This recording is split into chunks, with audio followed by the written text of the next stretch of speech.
you can all go to jail for that. At kung ako ang binigyan ng trabaho to Nagsalita na nga si former President Duterte sa national budget na inaprobahan ni President Bongbong Marcos. Dito ay nakita ng former President Duterte ang mga anomalyang nangyari sa 2025 budget. Samantala, binalaan naman ni FPRRD ang mga kongresista na huwag gumawa ng mga hakbang na ikasisira ng bansa. Mungkahi pa nito, mananagot ang lahat ng nasa likod ng maanomalyang 2025 budget. Malaking katanungan rin kay FPRRD kung bakit may mga blanko o walang nakasulat sa ibang bahagi ng budget. Ayon kay Duterte, ay hindi ito dapat nangyari o hindi dapat pinirmahan ni PBBM ang national budget kung hindi pa ito kompleto. Samantala, agad naman na sinabi ni FPRRD na isa itong malaking kahihiyan na posibleng humantong sa seryosong bagay. Dagdag pa ni President Duterte na kung siya mismo ang masusunod at mag-iimbestiga sa issue na ito, ay maraming kahihinatnan at pwedeng kasuhan ng Criminal Act ang mga kongresista na lumabag dito. Una nang sinabi ni FPRRD na dapat ay ibalik o ma-review muli ang budget sa 2025 dahil unconstitutional ito, maraming hindi naayos-ayon sa konstitusyon. Lumabas na nagsabuatan ang bicameral at ang ibang nasa executive upang maipasa ang budget ng 2025. Ito ang mga bagay na gustong ipaabot ni FPRR sa lahat ng mamamayan upang malaman ang totoong nangyayari sa ating bansa. Ating pakinggan ang interview ni FPRRD at Attorney Vic Rodriguez. Grammar or anything that has nothing to do with what the intent of the law or Congress wants. No, you put anything there that is not the reflection of what Congress has passed or what is really the correct amount doon sa mga budget, i-jumble-jumble ninyo, that is falsification of law. Perjury yan or whatever, perjury, forgery, and it can only amount to one thing. Alam mo ano? Criminal action. You can all go to jail for that. At kung ako ang binigyan ng trabaho to follow up these things and ganito ang lumabas, my God, you will all go to jail. Mabigat yan. Public document na yan. So if it's different from what was really intended by Congress or was not really true and accurate copy as passed by Congress, that is falsified or forgery. In which case, mamili ka lang, forgery, falsification, or jail. Alin dyan sa tatlo, papasok sa iyo.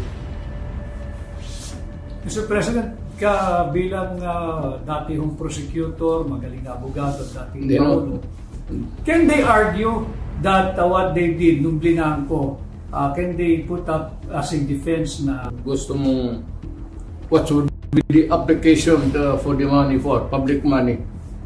Pagka ganon, there's something terribly wrong.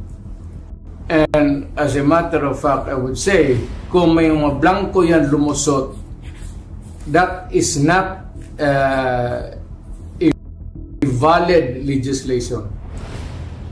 Kung nasa batas na yan, lumabas na yan ng blanco-blanco, either it could be filled up before or after sa Congress, pagka ganon, what must be submitted is the true and correct figure coming out as prepared by the budget submitted to Congress for appropriation. Pagkaputol-putol yan o may kulang, that is not a valid budget for implementation as law. It's not only inaccurate, but I think the budget is in totality invalid. Hindi ka pwede mag-blanco-blanco dyan sa pera ng tao. Ano ka man. It's people's money. Maglagay ka ng mga mga provisions, but without the true and correct items or money that would be appropriated by Congress, by the people owning the money.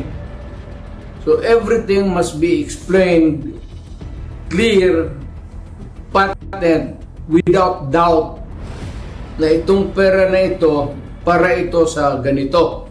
Itong para na ito para sa eskwelahan, ito para sa agriculture. But you do not leave any item there vacant. Itong pera na ito blanco to be filled up later on. That is not allowed by law. And that budget is already I would like to remind Congress, mali ho yan. It's invalid. Please correct it. Or recall the budget and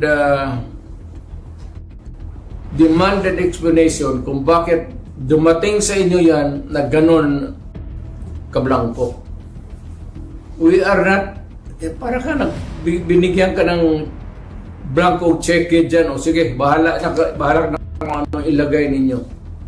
In the same manner, yung mga blanco dyan, whatever or whoever corresponds to that particular item is free to just fill up the amount.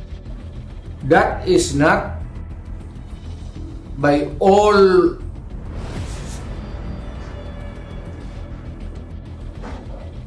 commandments of the law. That cannot be valid, invalid, unenforceable, and kung na-implement na, it must be corrected and the money returned if already spent or corrected. And kung sino man ang ano niyan, they have to give us the explanation. Otherwise, sabihin ko sa mga Pilipino, huwag na kayo magbayad ng buwis ninyo. Ganun lang naman, pinagsasaya nito mga kumang na to, puro check na blanco, then they try to pass it as a law, and they are free to choose now the amount which they want to place. Hindi natin alam kung ano ang reserba nila, kung anong gusto na ilagay sobra doon sa pera natin.